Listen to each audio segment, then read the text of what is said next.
Welcome to connected classroom. आज के इस लेक्चर में हम ये डिस्कस करेंगे किस तरह से हम पेपर को अटेम्प्ट कर सकते हैं और साथ हम प्रीवियस ईयर का फिजिक्स का पेपर जो है उसको भी सॉल्व करेंगे और साथ हम देखेंगे किस तरह से पेपर के दौरान आप अपनी एंजाइटी या स्ट्रेस को मैनेज कर सकते हैं।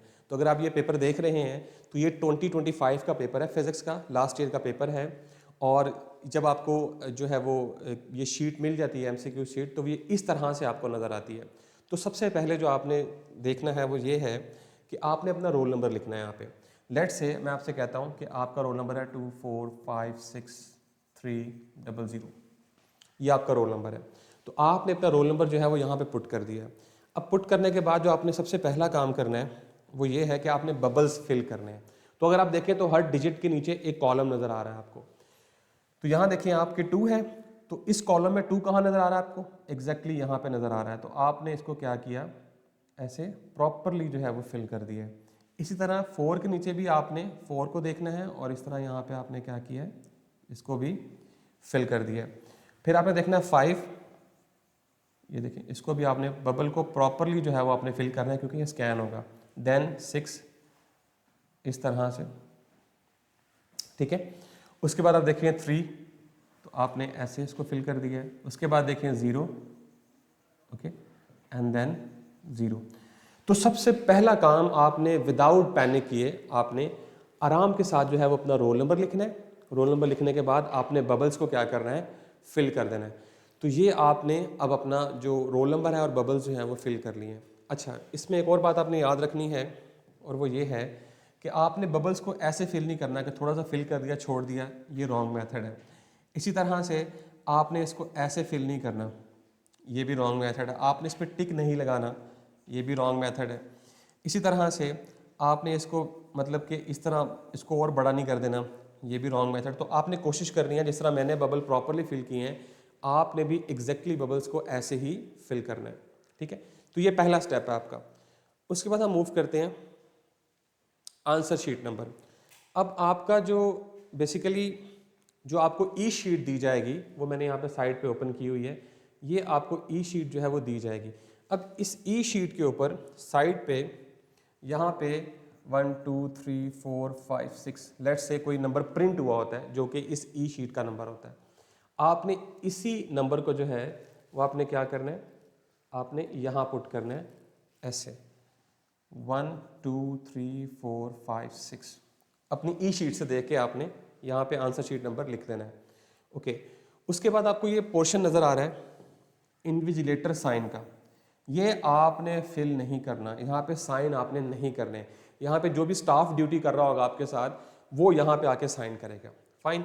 आपने यहाँ पे करना है साइन कैंडिडेट साइन के ऊपर। ये जो हिस्सा नज़र आ रहा है आपको कैंडिडेट साइन का, यहाँ पे आपने साइन करना है। वॉट एवर जो भी आपका जो है वो सिग्नेचर है आपने यहाँ पे कर देना, लेकिन यहाँ पे आपने सिग्नेचर नहीं करना, ये बात याद रखनी है आपने, ओके। तो ये आपने जो है वो अपनी ई शीट जो आपकी जो आपका एमसीक्यूज पेपर आपको दिया गया है आपने उसको फिल कर लिया है, ओके। अब हम मूव करते हैं एमसीक्यूज की तरफ। तो इस तरह से आपको एमसीक्यूज जो है वो नज़र आएंगे, ओके, ये इस तरह से, ओके। तो अब आप ज़रा गौर करें कि आपने बहुत ही एहतियात के साथ पहला एमसीक्यूज पढ़ना है। अगर आप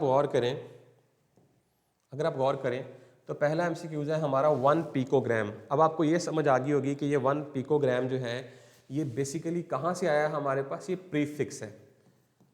और प्रीफिक्स कहाँ पे है, चैप्टर नंबर 1। जो आपका चैप्टर नंबर 1 है ये वहाँ से क्वेश्चन आया और ये प्रीफिक्स क्या है। तो प्रीफिक्स का टेबल जो है वो आपने याद रखना है। उसमें सारी प्रीफिक्सेस जो है वो नैनो, फेम्टो, आटो, पीको, ठीक है। इसी तरह माइक्रो, सेंटी, मिली, ठीक है। ये आपने सारी गीगा, मेगा, टेरा, पीटा, एक्सा, ये सारी की सारी आपके पास प्रीफिक्सेस थी। तो आपने इस टेबल को याद करना है और उस टेबल में उसने आगे मल्टीप्लायर्स पूछे हुए हैं आपसे कि पिकोग्राम का जो मल्टीप्लायर होता है वो क्या होता है। तो आपको इस बात का पता होना चाहिए कि जो हमारे पास पिको है वो बेसिकली इक्वल होता है 10⁻⁻12। और चूंकि 7 यूनिट है ग्राम का तो आपने ग्राम लिख देना है। लेकिन ये नहीं करना आपने कि यहाँ पे टिक लगा देना है, नो, यहाँ पे आपने टिक जो है वो नहीं लगाना, ये आपने बात याद रखनी है, ठीक है। आपने क्या करना है, आपने ये बबल को फिल करना है। अब ये ऑप्शन नंबर कौन सा था हमारा, ऑप्शन नंबर सी। तो सी का बबल देखें कौन सा है, ये सी है और ये सी का बबल है। इस बबल को आपने क्या करना है, फिल करना है। आई रिपीट कि आपने इसके ऊपर टिक नहीं लगाना है एमसीक्यूज के आंसर्स के ऊपर, आपने बबल फिल करना है, ठीक है। इसी तरह से नेक्स्ट मूव करते हैं हम। हमारा दूसरा जो है वो एमसीक्यूज है, इसको मैं रेस कर देता हूँ। ओके, अ बर्ड एक्सेलरेट्स, हमारे पास एक बर्ड है जो कि एक्सेलरेट कर रही है और उसका एक्सेलरेशन जो है वो 0.3 मीटर पर सेकेंड स्क्वायर है फॉर 3 सेकेंड्स, और उसने टाइम कितना लिया है हमारे पास, 3 सेकेंड्स। ओके, तो हमें पता है आपने क्या निकालना है, डेल्टा वी, डेल्टा वी आपने फाइंड करना है। तो मैं यहाँ सॉल्व कर लेता हूँ कि आपको पता है कि एक्सेलरेशन जो है that is equals to delta V over delta T. तो इस डेल्टा टी को आप यहाँ ले जाएं, सो ये हो जाएगा a into delta T is equals to delta V. यहाँ वैल्यूज पुट करें, एक्सेलरेशन कितना आपके पास 0.3 और डेल्टा टी कितना आपके पास 3, और जब आप इसे सॉल्व करेंगे तो आपके पास किसकी वैल्यू आ जाएगी, डेल्टा वी की, मतलब डेल्टा वी, और जब आप इसे सॉल्व करेंगे तो डेल्टा वी की वैल्यू आएगी मीटर पर सेकेंड, और इसका जो करेक्ट ऑप्शन होगा आपके पास वो 0.9 मीटर पर सेकेंड होगा। ओके, अब ये हमारे पास जवाब क्या आ रहा है, यस, इसका हमारे पास आंसर जो है वो ए आ रहा है, यानी इसका जो आंसर होगा वो 0.9 आएगा। तो ए आपने बबल देखना है, बबल कौन सा है, ए, तो आपने बबल फिल कर देना है यहाँ पे ऐसे, ठीक है। तो इस तरह से आपने बबल फिल करने, मैं बार बार बता रहा हूँ, आपने यहाँ पे जो है ए बी सी डी के ऊपर टिक नहीं लगाना, ना लेड पेंसिल से लगाना है, ना ही आपने किसी बॉल पेन या पॉइंटर से लगाना है, आपने सिर्फ बबल फिल करने हैं। ओके, नेक्स्ट मूव करते हैं हम। तीसरा देखें, द गिवन ग्राफ शोज, आपके पास ये ग्राफ है, अगर आप इस ग्राफ को गौर से देखें तो ये आपके पास स्पीड और टाइम का ग्राफ है, और आपको ये पता है कि हमने ये पढ़ रखा है कि स्पीड टाइम की जो ग्राफ की जो स्लोप होती है वो क्या होती है, एक्सेलरेशन। इसका मतलब है ये जो लाइन है ये आपको एक्सेलरेशन के बारे में इंफॉर्मेशन दे रही है। ओके, पहली बात तो हमें ये पता चल गई एक्सेलरेशन है, लेकिन ये एक स्ट्रेट लाइन है, तो स्ट्रेट जब भी ग्राफ होता है इसका मतलब होता है कि हमारे पास जो क्वांटिटी है वो यूनिफॉर्म है। तो ये जो ग्राफ है ये बेसिकली यूनिफॉर्म एक्सेलरेशन का ग्राफ है। तो ऑप्शन देखें आप यहाँ पे, तो यूनिफॉर्म एक्सेलरेशन ये इसका करेक्ट ऑप्शन है, लेकिन आपने यहाँ पे टिक नहीं लगाना, आपने क्या करना है, बबल फिल करना है। तो इसका सही ऑप्शन क्या है, बी, ये, ठीक है। इस तरह से आपने क्या करना है, बबल फिल करना है। ओके, नेक्स्ट हम मूव करते हैं। नंबर 4 है, a force changes momentum, force जो है वो मोमेंटम को चेंज कर रही है, और चेंज इन मोमेंटम हमारे पास क्या है, डेल्टा पी 50 किलोग्राम मीटर पर सेकेंड, और टाइम हमें दे दिया गया है, ये डेल्टा पी है और ये टाइम दे दिया गया है, और उसने कहा कि आपने फोर्स के बारे में बताना है। आपको पता है फोर्स बराबर होती है delta P over delta T. Delta T जो है हमें क्या चाहिए, हमें फोर्स चाहिए, तो सिंपली वैल्यू पुट करें। डेल्टा पी की वैल्यू क्या है 50, और डेल्टा टी की वैल्यू क्या है हमारे पास 2। तो जब आप इसे डिवाइड करेंगे तो क्या जवाब आएगा 25, और फोर्स है, फोर्स का यूनिट क्या होता है, न्यूटन, तो साथ क्या आएगा, न्यूटन। तो यहाँ से आपने देखा कि 25 न्यूटन जो है वो हमारा क्या है, करेक्ट ऑप्शन है, और ये बन रहा है ए बी सी, सी। तो हम यहाँ से देखेंगे ए बी एंड सी, तो इसको हम क्या करेंगे, फिल कर देंगे ऐसे, ठीक है। ओके, नेक्स्ट देखते हैं torque in a rotating fan of blade. आपने टॉर्क फाइंड करना है, ठीक है, टॉर्क जो है वो आपने फाइंड करना है। टॉर्क बराबर होता है L cross F. Okay, length कितनी है हमारे पास 0.5, और फोर्स कितनी है हमारे पास 1 न्यूटन। तो जब आप इन्हें मल्टीप्लाई करेंगे तो क्या होगा 0.5 न्यूटन मीटर, ठीक है। तो इसका करेक्ट ऑप्शन जो है वो 0.5 न्यूटन मीटर है, जो कि ए है। ओके, तो इसका करेक्ट ऑप्शन जो है वो ए है। तो यहाँ से देखें ए ये बनता है। तो आप देख रहे हैं कि मैं बबल्स कितने अच्छे तरीके से फिल कर रहा हूँ, बिल्कुल भी रश नहीं कर रहा मैं कि बहुत तेज़ी के साथ उसको फिल करूँ और आगे निकलूँ। नो, आपने बहुत एहतियात के साथ बार बार देखना है कि ए ऑप्शन कौन सा है, बी कौन सा है, ताकि आपसे मिस्टेक ना हो जाए। कि अगर आपने एक दफ़ा मिस्टेक कर दी, बेशक आपको सही आता था लेकिन आपने कहीं और बबल फिल कर दिया, तो इससे क्या होगा कि आपका MCQ का मार्क जो है वो कट जाएगा। ओके, नेक्स्ट मूव करते हैं। देखें, ये देखें हमारे पास है फोर्स जो है वो 15 न्यूटन है, और हमारे पास डिस्प्लेसमेंट जो है 1.5, तो आपने क्या निकालना है, आपने स्प्रिंग कांस्टेंट निकालना है। तो आपको पता है कि F इज इक्वल्स टू के एक्स, तो के किसके बराबर होगा, F ओवर एक्स। तो F की वैल्यू क्या है हमारे पास 15 डिवाइड बाय x की वैल्यू क्या है 1.5। तो जब आप इसे सॉल्व करेंगे, तो ये 10 जवाब आएगा इसका।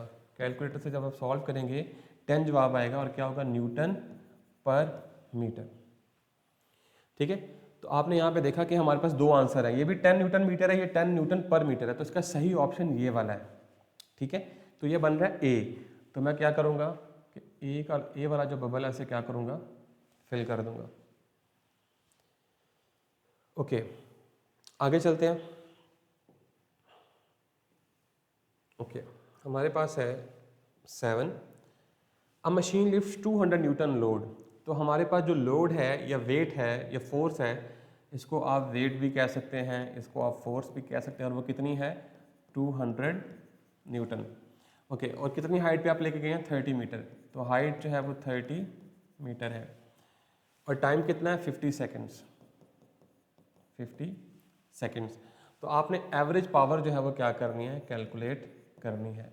तो आपको पता है कि पावर जो है that is work done per unit time, और चूंकि आपने लिफ्ट किया है तो वर्क डन किसके बराबर होगा, mgh ओवर टी, और ये जो mg है ये वेट के इक्वल होता है, तो वेट h ओवर टी, और वेट कितना है हमारे पास 200 न्यूटन, और एज कितना है हमारे पास 30, और टाइम कितना है हमारे पास 50।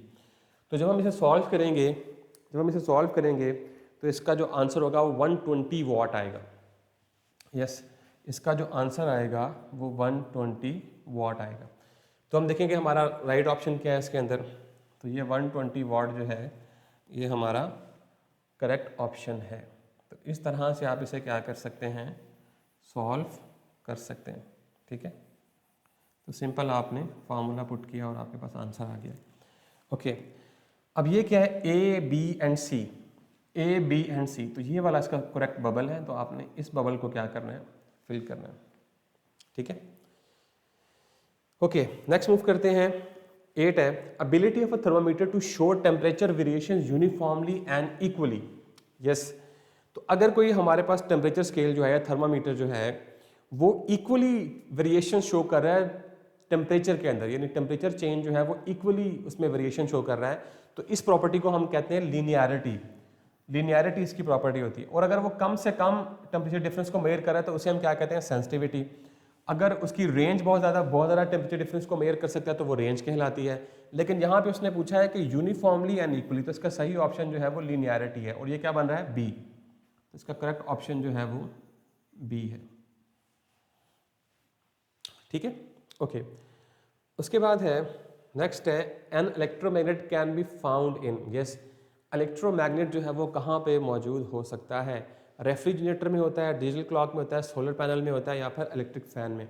तो आपको पता है कि जो हमारा फैन का जो हेड होता है उसमें मोटर लगी होती है, और उस मोटर में जो हमारे पास मैग्नेट होता है वो इलेक्ट्रोमैग्नेट होता है। ये बात आपने याद रखनी है, जिसकी वजह से मोटर क्या करती है, घूमती है। ओके, तो ये क्या ऑप्शन है, ए बी सी डी, तो इसका सही ऑप्शन जो है वो ये है। Okay, D. उसके बाद देखें, in loud speakers the material use is. Yes, loud speakers में हम कौन सा मटेरियल जो मैग्नेट है वो यूज़ करते हैं। अगर आपको याद होगा तो जब मैंने लाउड स्पीकर आपको पढ़ाया था क्रैश कोर्स में, तो मैंने बताया था कि दो मैग्नेट हम यूज़ करते हैं, और उस दो मैग्नेट में से जो है वो एक आपके पास परमानेंट मैग्नेट होता है और एक आपके पास टेम्परेरी मैग्नेट होता है। वो जो टेम्परेरी मैग्नेट होता है वो फेरोमैग्नेटिक मटेरियल का बना होता है। तो ये बात आपने याद रखनी है। करेक्ट ऑप्शन क्या है, फेरोमैग्नेटिक, ए बी एंड सी। इसका सही ऑप्शन जो है वो ये सी है। ठीक है, studying how air conditioners cools a house is a part of. जी, एयर कंडीशनर जो है वो आपके घर को क्या करते हैं, जब कूल डाउन करते हैं तो वो किस प्रिंसिपल्स को, किस ब्रांच ऑफ फिजिक्स के प्रिंसिपल्स को यूज़ कर रहे होते हैं। तो ऑब्वियसली वो थर्मोडायनामिक्स में, जिसमें हीट के फ्लो के बारे में डिस्कशन होती है, तो इसका करेक्ट ऑप्शन थर्मोडायनामिक्स में। अच्छा, इलेक्ट्रोमैग्नेटिज्म में क्या होता है कि हम इलेक्ट्रिसिटी एंड मैग्नेटिज्म के साथ डील करते हैं। न्यूक्लियर फिजिक्स में न्यूक्लियर रिएक्शंस के साथ, ऑप्टिक्स में interaction of light with matter उसके साथ डील करते हैं। तो इसका सही ऑप्शन जो है वो ए है। तो ये आ गया। तो अगर आपको सही ऑप्शन ना पता चल रहा हो तो आपने ऑप्शंस को एलिमिनेट करना होता है। जैसे इस स्टेटमेंट के मुताबिक ऑप्टिक्स तो नहीं हो सकता, न्यूक्लियर फिजिक्स भी नहीं हो सकता, ये भी नहीं हो सकता, तो पीछे क्या बच गया आपके पास? थर्मोडायनामिक्स। ओके, नेक्स्ट 12th है, यस 12th है, which branch of physics deal with transmission and control of sound. Yes, sound की बात हो रही है, कंट्रोल एंड ट्रांसमिशन। एस्ट्रोनॉमी तो हमारे पास आपको पता है कि जो composition and development of stars होती है उसके साथ डील करती है। कॉस्मेटोलॉजी ये बिल्कुल भी कोई ब्रांच नहीं है। और ऑप्टिक्स लाइट के साथ। इकोस्टिक्स या इक्यूस्टिक्स जो है ये आपके पास डील करती है साउंड के साथ। तो इसका करेक्ट ऑप्शन क्या होगा? डी। और आपने जब एमसीक्यू सॉल्व कर रहे हो तो आपने इसके एंड पे देख लेना है, आपको कुछ ना कुछ फार्मूले यहाँ पे गिवन है, एक्सेलरेशन का, फोर्स का, टॉर्क का, पोटेंशियल एनर्जी का, पावर का, आपके पास ये भी आ गया, ये भी आ गया, वेट का, चेंज इन मोमेंटम का, हुक्स लॉ का फार्मूला।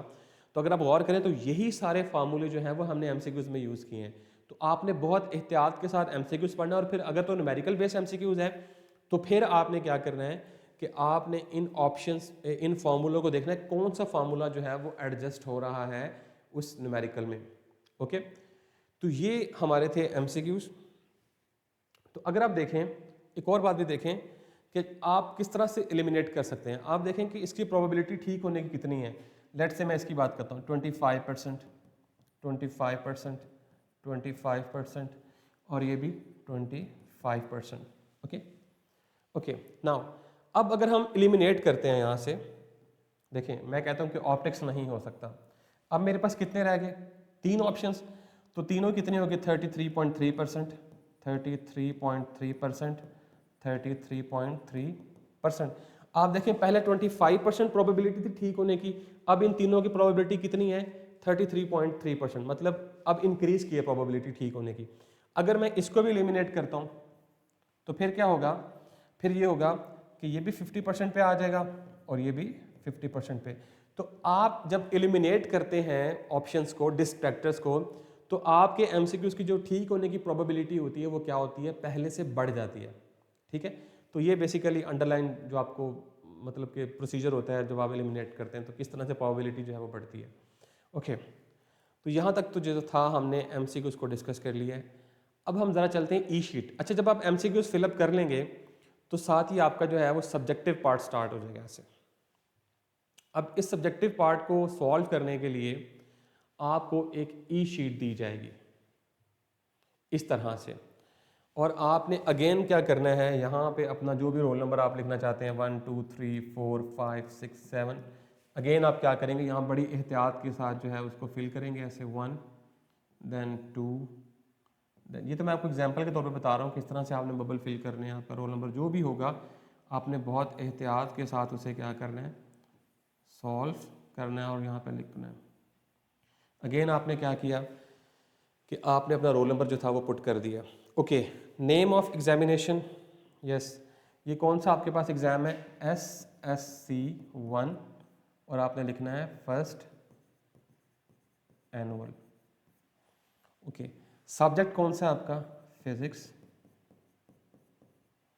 और डेट क्या होगी उस टाइम? 24/04/2026। तो ये वो डेट है जब आपका पेपर होगा। तो इस तरह से आपने क्या करना है, इसको फिल करना है। सबसे पहले आपने ई शीट पे अपना रोल नंबर लिखा, उसके बाद आपने लिखा SSC 1 फर्स्ट एनुअल, देन अपना सब्जेक्ट पेपर, देन उस डेट यानी 24 तारीख को आपका फिजिक्स का पेपर है। ओके, और यहाँ पे अगर आप देखें तो ये डिप्टी सुप्रीडेंट के साइन है, तो यहाँ पे आपने कुछ भी नहीं करना। ठीक है, ये उन जो स्टाफ के यूज़ का है। ओके, नेक्स्ट देखें। उसके बाद ये आपके पास मार्क्स हैं, इनको भी आपने नहीं छेड़ना, ये भी उनके यूज़ के लिए, एग्जामिनर के यूज़ के लिए। फिर हेड एग्जामिनर, ये भी वो खुद करेंगे, ये भी और ये भी।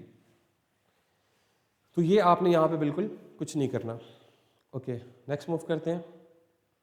टोटल मार्क्स इन वर्ड्स, यहाँ पे भी आपने कुछ नहीं करना। ठीक है, ओके, नेक्स्ट मूव करते हैं हम। ये देखें, अब आप ये तो इंटेंशनली उन्होंने छोड़ी होती है खुद ही, तो ये आपने यूज़ नहीं करनी। ठीक है। ये ना हो कि आप सारा अपना रफ वर्क जो है वो यहाँ पे करना स्टार्ट कर दें, ये आपने यहाँ पे कुछ भी नहीं करना, ठीक है। ओके, ये आपके आगे हमारे पास शॉर्ट क्वेश्चंस के लिए स्पेस आ गई। ओके, अब हम चलते हैं अपने ऑब्जेक्टिव की तरफ। ये देखें, ऑब्जेक्टिव जो है वो आपका 33 मार्क्स का होगा, ठीक है। 33 मार्क्स का आपका ऑब्जेक्टिव होगा और हर जो आपका शॉर्ट क्वेश्चन है वो 3 मार्क्स का होगा। ये भी आपने याद रखना है कि हर शॉर्ट क्वेश्चन 3 मार्क्स का है और उसके साथ साथ जो है वो आपका जो टोटल मार्क्स है शॉर्ट क्वेश्चन के वो 33 हैं, ठीक है, सेक्शन बी के। ओके, अब हम स्टार्ट करते हैं। सबसे पहला शॉर्ट क्वेश्चन है हमारे पास। देखिए, ये पहला शॉर्ट क्वेश्चन दिया गया आपको और इसमें चॉइस है, या तो आप ये वाला अटेम्प्ट कर लें या आप ये वाला अटेम्प्ट कर लें।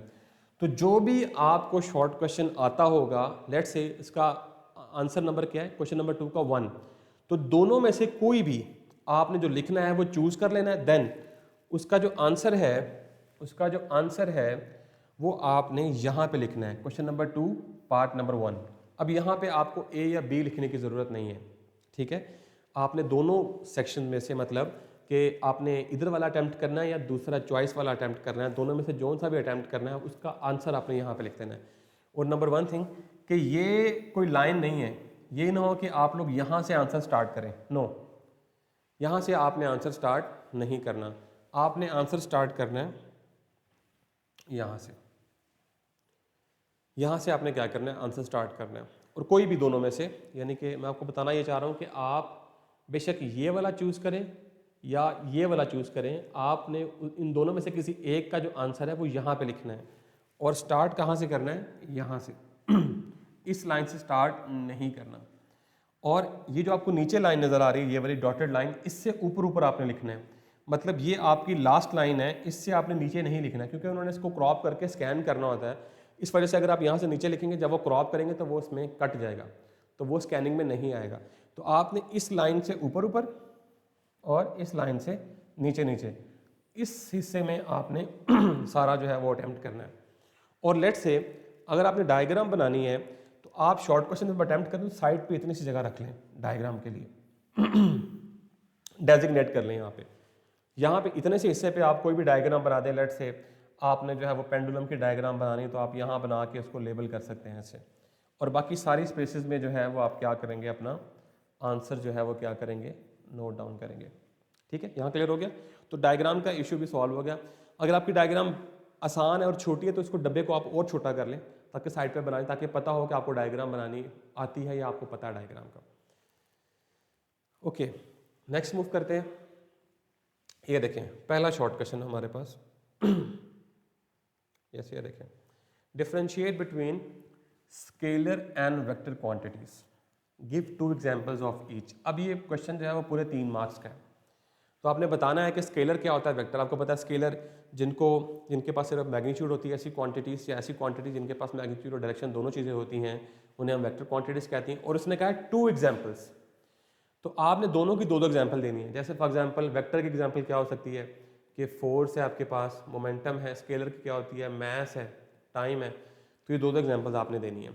उसके बाद अगर आप ये वाला क्वेश्चन देखें तो आपने कंपेयर करना है सेंटर ऑफ मास को सेंटर ऑफ ग्रेविटी के साथ। किस तरह कंपेयर करेंगे, आप दरमियान में लाइन लगाएंगे, यहाँ पे सेंटर ऑफ मास के बारे में लिखेंगे और यहाँ पे सेंटर ऑफ ग्रेविटी के कम से कम 3 पॉइंट्स, क्योंकि 3 मार्क्स का क्वेश्चन है आपका, तो आपने कम से कम 3 पॉइंट्स जो हैं वो लिखने। और ये बड़ी डिटेल से हमने क्रैश कोर्स में भी पढ़ा है, उससे पहले वाले लेक्चर्स में भी हमने देखा था कि कौन कौन से, कि जहाँ पे पूरा का पूरा मास एक्ट कर रहा हो, जहाँ पे पूरा वेट एक्ट कर रहा हो, और सेंटर ऑफ मास सेम रहता है, लोकेशन की वजह से चेंज नहीं होता, जबकि सेंटर ऑफ ग्रेविटी जो है वो चेंज हो जाता है। तो इस तरह के पॉइंट्स जो हैं वो आपने लिखने हैं। ओके, तो इस तरह से आप जो भी चूज करेंगे दोनों में से कोई भी क्वेश्चन, उसको आपने यहाँ पे क्या करना है, फिलअप कर देना, ठीक है। ये आपका क्वेश्चन नंबर 1 हो जाएगा यहाँ पे। और इसी मेथड के साथ आपने जो है वो question number 2 part number 2 attempt करना है। कैसे करेंगे आप, ये देखें। अब दूसरा क्वेश्चन है, दूसरे क्वेश्चन में जो सबसे इंपॉर्टेंट चीज़ है वो आपने देखनी है कि ये वाली चीज़, व्हाट इज दिस, इसे कहते हैं रूब्रिक्स। अब रूब्रिक्स देखें कि 1+2 लिखा हुआ है, मतलब कि इस सवाल में एक हिस्से के नंबर 1 है और दूसरे के 2 हैं। तो आपने बड़े एहतियात के साथ, कैसे, ये देखें, if a satellites orbit and an average radius of, ये उसका रेडियस है और उस ऑर्बिट का, और ये टाइम है जिसमें वो एक चक्कर मुकम्मल करती है, what will be it's average orbital speed. अब ये जो एक नंबर है बेसिकली यहाँ पे ये डेटा का नंबर होगा। मतलब आपने क्या किया, आपने लिखा कि रेडियस जो है वो 24,000 किलोमीटर है, देन आपने टाइम लिखा दैट इज़ 12 आवर्स। तो ये तो हो गया आपका एक नंबर। अब दूसरा नंबर क्या होगा कि आपने ऑर्बिटल स्पीड जो है वो क्या करनी है, फाइंड करनी है। तो उसका फार्मूला क्या होता है, v is equals to D over T, और d इस केस में क्या होता है 2 पाई r ओवर टी। तो सिंपल आप वैल्यू पुट करें 3.14, रेडियस कितना है हमारे पास 24,000 डिवाइडेड बाय टाइम हमारे पास आवर्स में है तो ये 12 हो जाएगा। तो जब आप इसे सॉल्व करेंगे तो जो आंसर है वो किलोमीटर पर आवर में आएगा, ये बात आपने याद रखनी है, ठीक है। तो ये जो सारा प्रोसीजर आपने किया है इसके 2 मार्क्स हैं और इस डेटा के आपके पास 1 मार्क्स है। तो ये रूब्रिक्स ने ये बताया हुआ है। जबकि अगर आप दूसरा शॉर्ट क्वेश्चन देखें तो वो 3 मार्क्स का है। उसमें इसने क्या क्या है कि एक ट्रेन है, उसने 30 किलोमीटर सफ़र किया है 7.5 मिनट्स में, 7 मिनट्स और 30 सेकंड्स के अंदर। तो हमारे पास डिस्टेंस कितना आ गया 30 किलोमीटर, और टाइम कितना आ गया, यानी 7 मिनट 30 सेकंड का मतलब है 7.5 मिनट्स, 7.5 मिनट्स।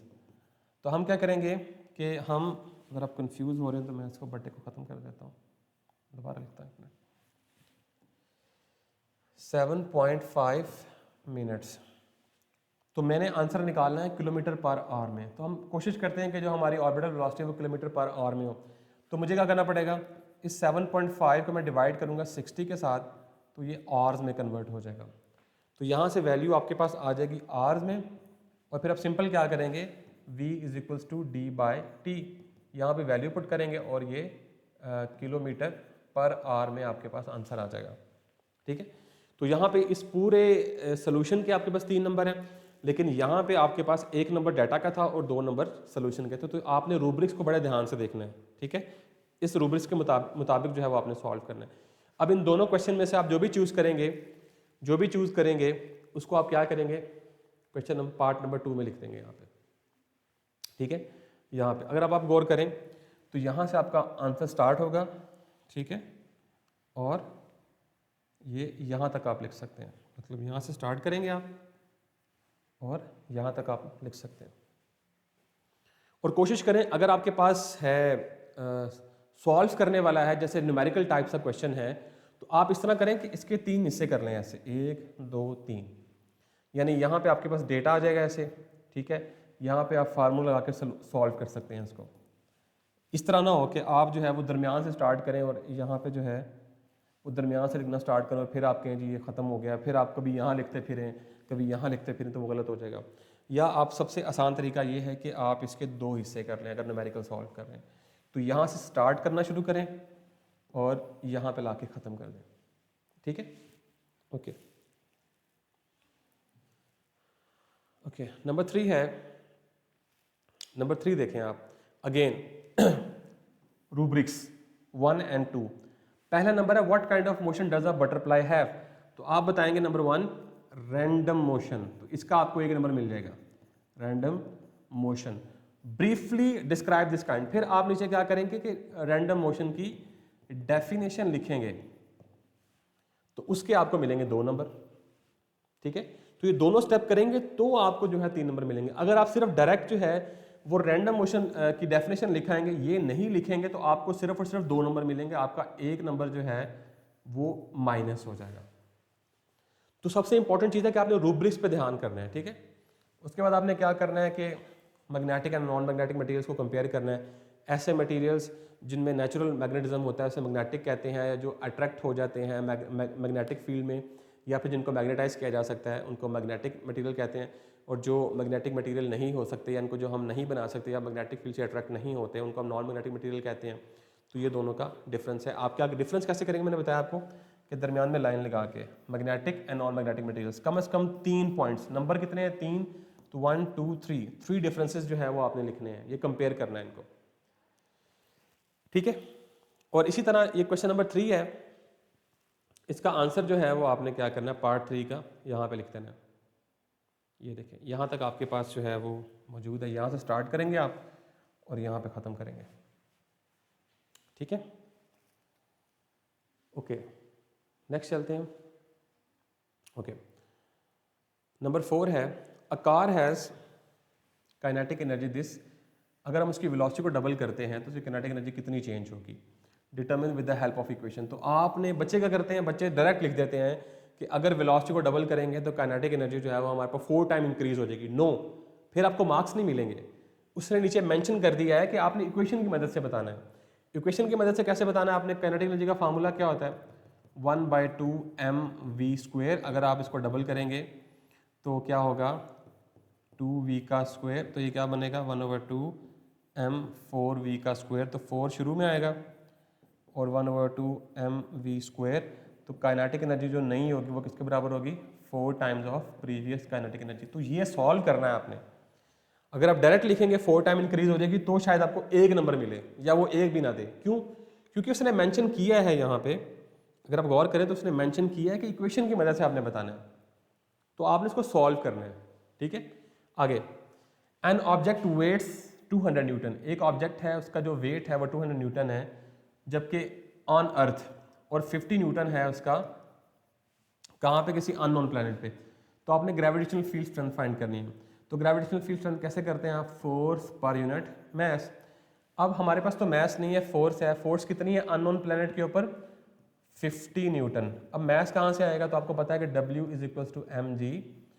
तो W/g किसके बराबर होगा, मैस के। और W कितना है 200 और g कितना है 10, 10 2 ज़ा 20। तो मैस कितना आ गया आपके पास 20 किलोग्राम, ठीक है। तो आप क्या पुट करेंगे यहाँ पे, 20 किलोग्राम पुट करेंगे तो आपके पास ग्रेविटेशनल फील्ड स्ट्रेंथ के जवाब आ जाएगा जो कि दूसरे अननोन प्लेनेट के ऊपर है, ठीक है। ओके, नेक्स्ट मूव करते हैं। इसी तरह आप 4 का भी आंसर वहां पे लिखेंगे, ठीक है। Number 5, differentiate between contact and non contact forces. जी, कॉन्टैक्ट फोर्सेस वो फोर्सेस होती हैं, अब इसमें भी आपने डिफरेंशिएट करना है, दरमियान में लाइन लगा देनी है, इधर कॉन्टैक्ट इधर नॉन कॉन्टैक्ट। और फिर आपने बताना है कॉन्टैक्ट फोर्सेस जिसमें फिजिकल कॉन्टैक्ट होता है दो ऑब्जेक्ट्स के दरमियान, नॉन कॉन्टैक्ट में फिजिकल कॉन्टैक्ट नहीं होता, वो फील्ड के थ्रू एक्ट करती हैं, जैसे एक्शन एट अ डिस्टेंस। इसकी एग्जांपल क्या हो सकती है आपके पास, टेंशन की फोर्स, एयर फ्रिक्शन या सिंपल फ्रिक्शन, नॉर्मल फोर्स, ये सारी की सारी कॉन्टैक्ट फोर्सेज हैं। यहाँ पे electric force, magnetic force, gravitational force, ये सारी की सारी क्या है मेरे पास, नॉन कॉन्टैक्ट फोर्सेस की एग्जांपल। तो साथ आपने 2-2 3-3 एग्जांपल लाजमी लिखनी जब आप डिफरेंशिएट करते हैं। बेशक उसने एग्जांपल का नहीं कहा, लेकिन आपने इस 3 मार्क्स को जस्टिफाई करना है तो आपने साथ एग्जांपल्स लाजमी लिखनी है। आगे देखें, enlist any 3 applications of Hooke's law. जी, हुक्स लॉ की 3 एप्लीकेशन आपने पढ़ रखा था, आपको याद होगा, balance wheel in a mechanical watch, उसके बाद फिजिकल स्केल, नंबर 3 गैल्वेनोमीटर। अब यहाँ पे बच्चे एक्सप्लेन करना स्टार्ट कर देते हैं, उसने एक्सप्लेन कहा नहीं है। इन लिस्ट का मतलब है लिस्ट बनाएं, लिस्ट बना दी आपने 3 की, बस दैट्स इट। अब वहाँ बैठ जाते हैं, कुछ टॉपर्स बच्चे हमारे होते हैं जिनको तसल्ली नहीं होती, जहनी तसल्ली नहीं होती, और वो इसको एक्सप्लेन करना स्टार्ट कर देते हैं। नो, उसने पूछा ही नहीं आपसे, आपने शॉर्ट क्वेश्चन को बहुत एहतियात के साथ पढ़ के उसको समझना है, कंप्रीहेंड करना है आपने। उसने कहा इन लिस्ट बनाए, बस 3 आपने बना दी, बस दैट्स इट, 3 मार्क्स आ जाएंगे आपके। ओके फाइन, तो ये हमारे हो गए हैं 5 शॉर्ट क्वेश्चंस, ठीक है। ओके, तो इसके बाद हमने देखना है क्वेश्चन नंबर 6। क्वेश्चन नंबर 6 को देखेंगे अब अभी। ओके, तो 5 हमारे हो गए हैं। क्वेश्चन नंबर 6 ये कह रहा है कि 200 नैनोग्राम्स को आपने माइक्रोग्राम्स में कन्वर्ट करना है, ठीक है। ओके, तो किस तरह से आप जो है वो नैनोग्राम्स को माइक्रोग्राम्स में कन्वर्ट कर सकते हैं। ओके, अगर आप इस 2000 को, और ये नंबर देख लें, इसके 3 मार्क्स हैं, तो ये कन्वर्जन आपने करनी है। तो इसको अगर आप जो है वो 1000 से, ये नैनोग्राम्स हैं, ठीक है, तो आप क्या करेंगे, मल्टीप्लाई करेंगे, डिवाइड करेंगे। ओके, तो आपने इस चीज़ का ध्यान रखना है। तो आपको इस बात का पता होना चाहिए कि जो 1 माइक्रोग्राम जो है वो बराबर होता है 1000 नैनोग्राम के। तो तो हमारे पास है नैनोग्राम, हमने क्या करना है माइक्रोग्राम में, तो इस 1000 को यहाँ पे नीचे ले आए, divide by 1000 equals to 1 nanogram. तो आपने देखा कि 1 नैनोग्राम जो है वो 1 माइक्रोग्राम ओवर 1000 के इक्वल है। तो आप सिंपली जो है वो यहाँ पे वैल्यू पुट कर दें इसकी, 2000 नैनोग्राम किसके इक्वल है, 1 माइक्रोग्राम डिवाइडेड बाय 1000, ठीक है। तो जब आप इसे डिवाइड करेंगे तो 1000 2 ज़ा 2000, तो ये बनेगा 2 माइक्रोग्राम। तो आपने देखा कि जो 2000 नैनोग्राम है वो एक्चुअली 2 माइक्रोग्राम के इक्वल है, और इसके मास कितने आपके पास 3। इसकी जगह पे अगर आप वो देखें कि दूसरा क्वेश्चन है और इसके रूब्रिक्स देखें आप जरा, 1 + 2, इसका मतलब है how pressure of a liquid varies with depth. पहला नंबर यानी एक नंबर तो इस बात का तो आपने बताना है कि जैसे जैसे हम डेप्थ में जाते हैं तो प्रेशर जो है वो इंक्रीज करता है, इसका एक नंबर मिलेगा आपको। नाउ दूसरा, आपने इसके लिए क्या करना है, मैथमेटिकल फार्मूला ड्राइव करना है। वो फार्मूला मैं बता रहा था आपको, P = ρGH। जब आप इसको ड्राइव कर लेंगे तो इसकी डेरिवेशन के आपको 2 मार्क्स मिलेंगे, तो 1 + 2, तो टोटल कितने हो जाएंगे आपके पास 3 मार्क्स, ठीक है। तो टोटल मार्क्स आपके पास हो जाएंगे 3। इसी तरह से नेक्स्ट मूव करते हैं हम। उसके बाद है briefly explain system of gun and bullet using law of conservation of momentum. तो आपने law of conservation of momentum को यूज करते हुए आपने क्या करना है कि गन एंड बुलेट के सिस्टम को एक्सप्लेन करना है। तो आपको याद होगा कि इनिशियल मोमेंटम दोनों का 0 होता है, और mass of gun plus recoiling velocity of gun plus mass of bullet और वेलोसिटी ऑफ बुलेट। तो ये आपके पास लॉ ऑफ कंजर्वेशन की इक्वेशन थी। तो अगर आप सॉल्व करते थे तो ये होता था mvg = -mvb, और vg कैसे आता था आपके पास, -mvb divided by capital M, ये कैपिटल M है। तो यहाँ से आप रिकॉइलिंग वेलोसिटी निकाल लेते थे। तो आपने ये इस चीज़ को क्या करना है, एक्सप्लेन करना है, और इसको एक्सप्लेन करने के जो है वो 3 मार्क्स हैं कि आपने बताना है किस तरह से इनिशियल मोमेंटम दोनों का 0 था और फाइनल मोमेंटम जो था वो ये था। ओके, नेक्स्ट देखें, how hydraulic lift is capable of lifting heavy loads, show mathematical diagram. Diagram is not required. अब आपने इस क्वेश्चन में डायग्राम नहीं बनानी, फाइन, आपने मैथमेटिकली बताना है।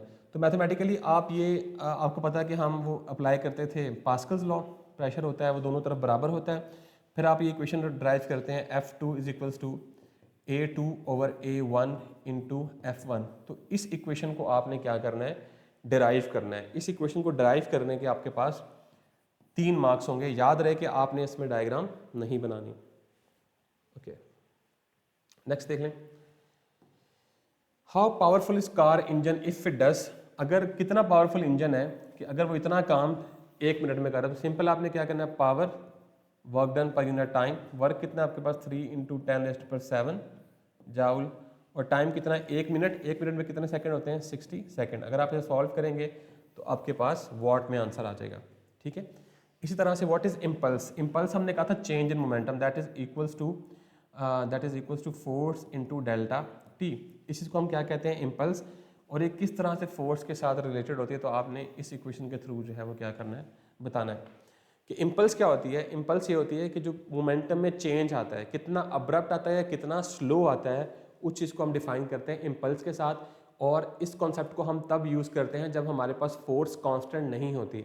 जब फोर्स वेरिएबल होती हैं तो फिर हम मोमेंटम की इक्वेशन को ट्रांसफॉर्म करके ये इक्वेशन बना लेते हैं, और फिर हम कोलिजन्स एंड एक्सप्लोजन्स को डील करते हैं, ठीक है।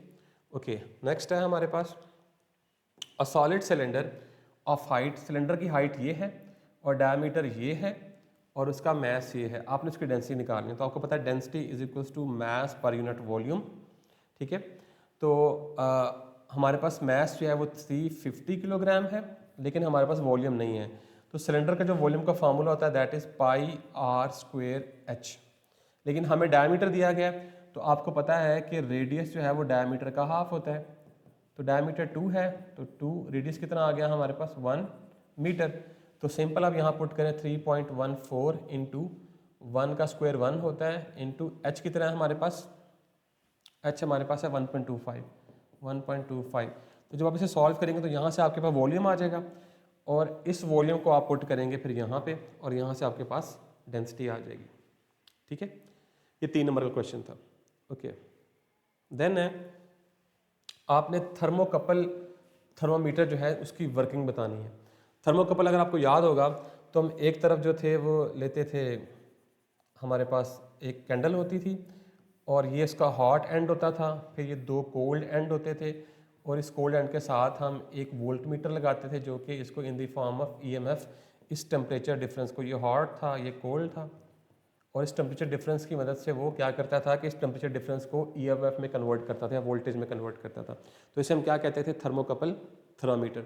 तो आपने इसको डिस्क्राइब करना है, कोशिश कीजिएगा साथ डायग्राम भी बना दीजिएगा ताकि अच्छे मार्क्स मिल जाए आपको। ओके, उसके बाद क्वेश्चन नंबर 10 है compare permanent magnet and electromagnet. जी, परमानेंट मैग्नेट और इलेक्ट्रोमैग्नेट को आपने क्या करना है, कंपेयर करना है। कंपेयर कैसे करेंगे आप बताएंगे। परमानेंट मैग्नेट जो है उसकी जो मैग्नेटिक फील्ड होती है फिक्स होती है, इलेक्ट्रोमैग्नेट की मैग्नेटिक फील्ड जो है वो फिक्स नहीं होती है, आप उसकी बढ़ा सकते हैं मैग्नेटिक स्ट्रेंथ। इसी तरह से इसके नॉर्थ और साउथ पोल को आप चेंज कर सकते हैं, इसके नॉर्थ और साउथ पोल को चेंज नहीं कर सकते। तो इस तरह से कम 3 मार्क्स का क्वेश्चन है तो आपने इसके 3 डिफरेंसेस लाजमी लिखने हैं।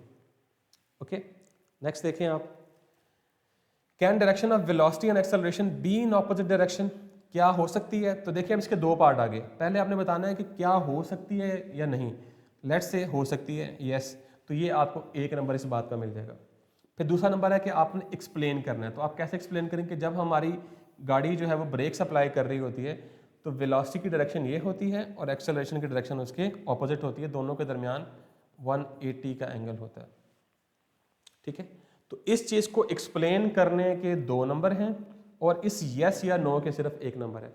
तो आपने क्वेश्चन को सॉल्व करते हुए रूब्रिक्स को लाजमी देखना है। ठीक है, ओके, नेक्स्ट मूव करते हैं। ये देखें, ओके, आगे है Earth completes 1 revolution around the sun in 365.25 days. Okay, find the orbital speed. आपने क्या निकालनी है, ऑर्बिटल स्पीड फाइंड करनी है और जो हमारे पास डिस्टेंस है वो 150 मिलियन किलोमीटर है। ठीक है, ये आपके पास डिस्टेंस है। तो आपको याद होगा कि हम ऑर्बिटल वेलोसिटी को किस में निकाल रहे हैं, किलोमीटर पर आवर में निकाल रहे हैं बार बार। तो किलोमीटर्स, तो ये हमारे पास 150 मिलियन, तो 150 कितना होगा, 1 2 3 1 2 3, तो 3 3 6, तो 6 जीरो जो है वो 1 मिलियन में होते हैं। तो आपके पास आ गया डिस्टेंस, ये किलोमीटर आ गया।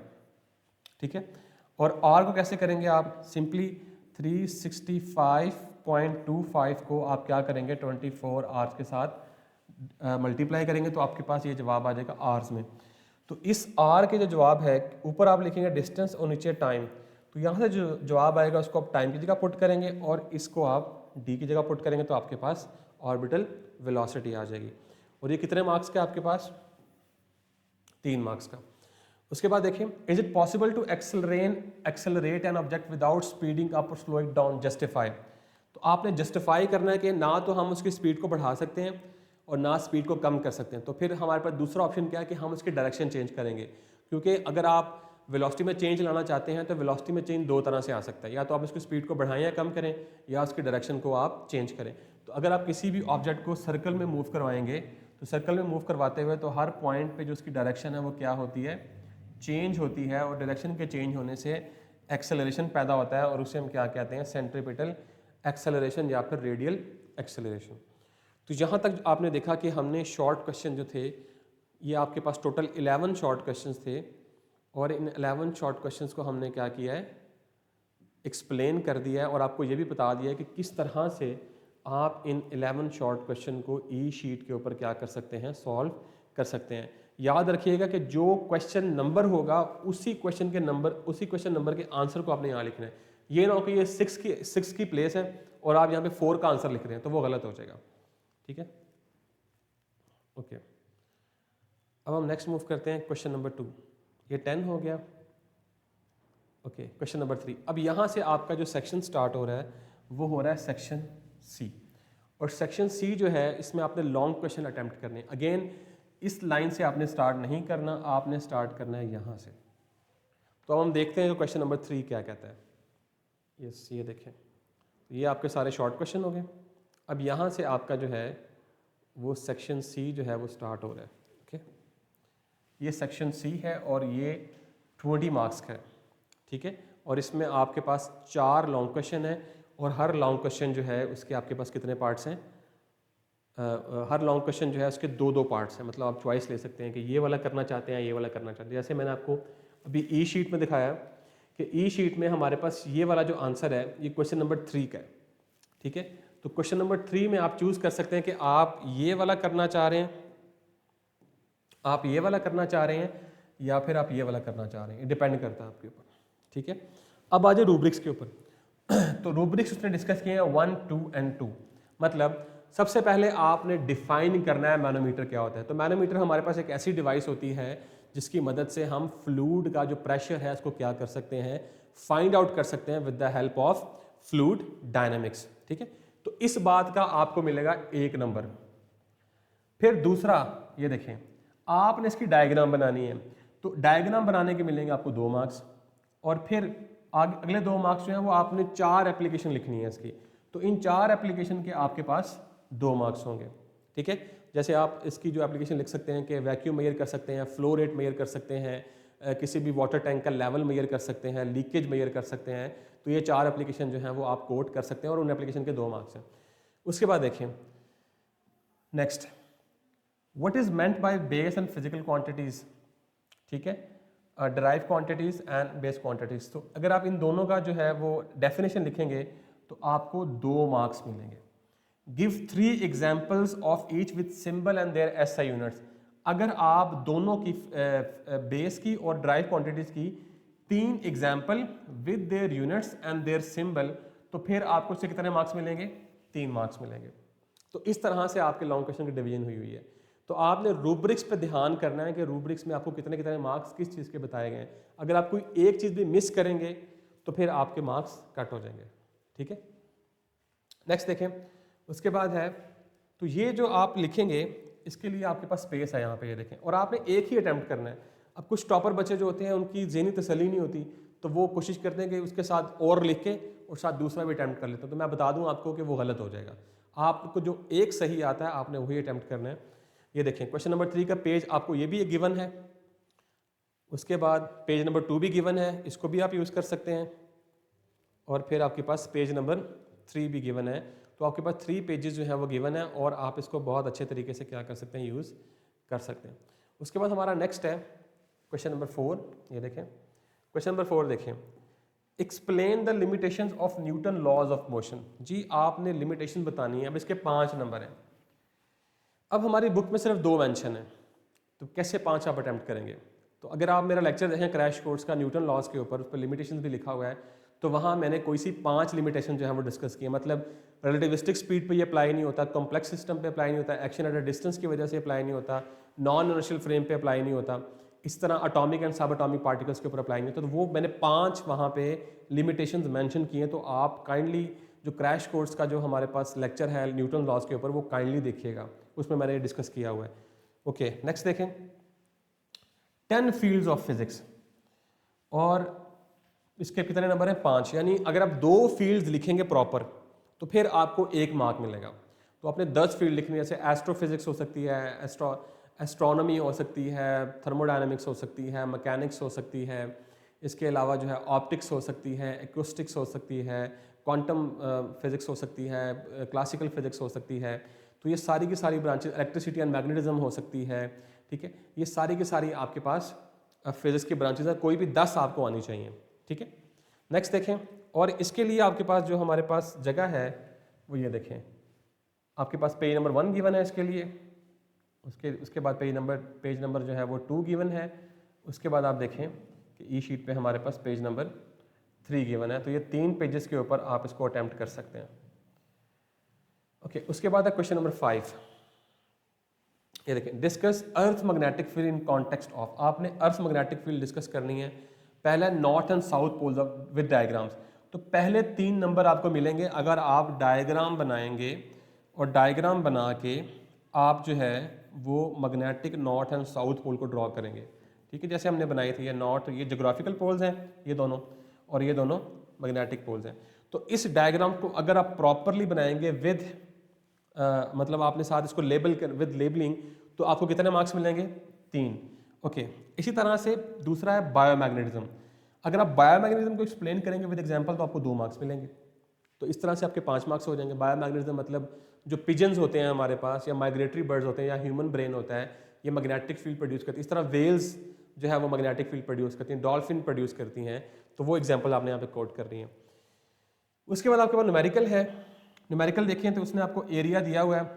तो नैरो सिलेंडर मतलब कि जो हमारे पास पहला होता है उसे हम A1 कहते हैं, और जो दूसरा वाइडर होता है उसे हम A2 कहते हैं। आपने जो है वो फोर्स निकालनी है कि आप नैरो सिलेंडर पे लगाएं, उसे हम F1 कहते हैं। और अगर आपने जो उस पर वहाँ पे जो रखी हुई है ऑब्जेक्ट रखा हुआ है उसे हम क्या कहते हैं? ये मैस है गाड़ी का 1600 किलोग्राम। ठीक है, अगर आप इसे 10 के साथ मल्टीप्लाई कर दें, मतलब एक्सेलरेशन ड्यू टू ग्रेविटी यानी W = mg, ठीक है, तो हमारे पास क्या जवाब आ जाएगा? ये 16,000 आपके पास F2 आ जाएगी। तो आपको फार्मूला उसने यहाँ पे नीचे दिया हुआ है, तो आपने क्या निकालना है? आपने F1 निकालना है। तो F1 इधर ही रहेगा, A1 A2 इंटू F2। तो इस फार्मूले को यूज़ करके आप जो नीचे गिवन है आप इस न्यूमेरिकल को क्या कर सकते हैं? सॉल्व कर सकते हैं। हाइड्रोलिक लिफ्ट का न्यूमेरिकल है, ठीक है।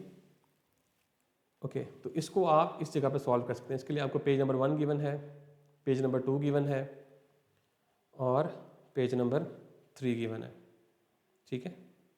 तो ये आपको जो है वो रफ वर्क के लिए स्पेस जो है वो दी गई है, ठीक है। अब देखें ये हो गया, और आपने फिर देखना है जो हमारे पास क्वेश्चन नंबर 6 है। क्वेश्चन नंबर 6 देखें कि what is centripetal force. Centripetal force को डिफाइन करने का एक नंबर है आपके पास। उसके बाद गिव इट्स फार्मूला, इसका भी एक नंबर है, ठीक है। उसके बाद how this force is provided in case of moon, explain with diagram. तो इसके 3 नंबर हैं कि किस तरह मून के केस में हमारे पास ये सेंट्रीपिटल फोर्स जो है वो किस तरह से प्रोवाइड की जाती है। तो आपको पता है कि सेंट्रीपिटल फोर्स कोई अलग से कोई फोर्स नहीं है, हर वो फोर्स जो कि किसी भी ऑब्जेक्ट को सर्कुलर पाथ में मूव करवाती है उसे हम सेंट्रीपिटल फोर्स कहते हैं। और इसके केस में हमारे पास ग्रेविटेशनल फोर्स होती है। तो इस तरह से आप इसको क्या करेंगे? एक्सप्लेन करेंगे। तो इसकी एक्सप्लेनेशन के आपके 3 मार्क्स हैं, ओके। तो उसके बाद आप देखें कि explain any 2 states of matter giving complete information about their particle structure and diagrams.